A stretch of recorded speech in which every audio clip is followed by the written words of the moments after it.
Hi guys, today I'm going to teach you how to make a simple pesto sauce. Just a few ingredients, and this sauce can be used to make so many recipes. I've taught you how to make a pesto pizza before, a pesto tart, and there's another tart that's coming up in the next couple of days with halloumi, tomatoes, and pesto. You're going to look out for that. It'll be in the next couple of days, so stay tuned. Let's go over the ingredients and then we're going to get started. We need some salt and pepper. I have some grated Parmesan here. You can use kefalograviera if you can find it. It's a Greek delicious cheese that is similar to Parmesan, so use that. Instead of pine nuts, I like to use walnuts. I like the flavor much better and they're less expensive, so that's always a plus.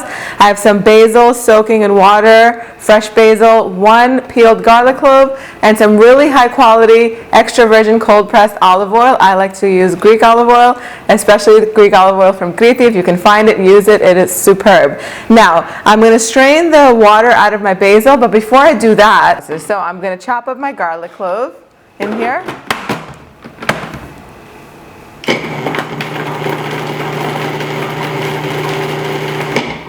And while that's going, I'm just going to strain the water out of my basil. So once the garlic is all chopped, we're going to add our walnuts and chop them up. Then we're going to add our basil. The basil, I have not strained it completely. It still has some water, and I wanted to retain a little bit of water. By the way, this was one big, generous handful. So I wanted to retain some water because I want there to be some moisture in it, so I don't have to add too much oil to this. Once that is all processed and chopped up, we're going to add the cheese.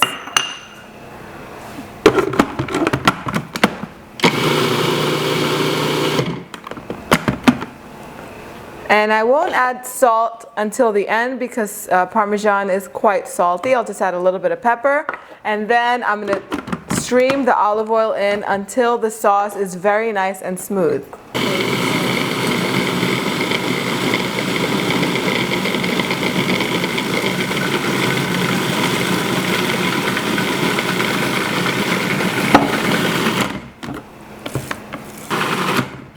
So this is what you're looking for. You want it to be really smooth. There's still going to be some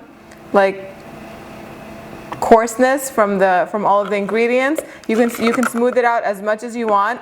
If you don't want to add more oil than what we've already added, you can just stream in a little bit of water and that'll be fine. But this is a dip. You're not going to eat spoonfuls of this, so add the olive oil in. It adds a lot of flavor. At this point, I'm going to taste it and see if it needs some salt.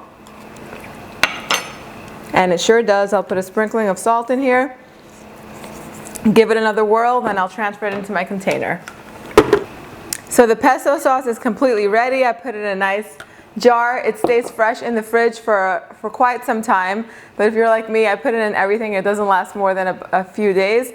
Now, if you have a lot of basil growing in your backyard and you want to make a few batches of this, that would be a good idea because it freezes beautifully. I would freeze it in some ice cube trays and put it in like some pasta or mix it in some soup.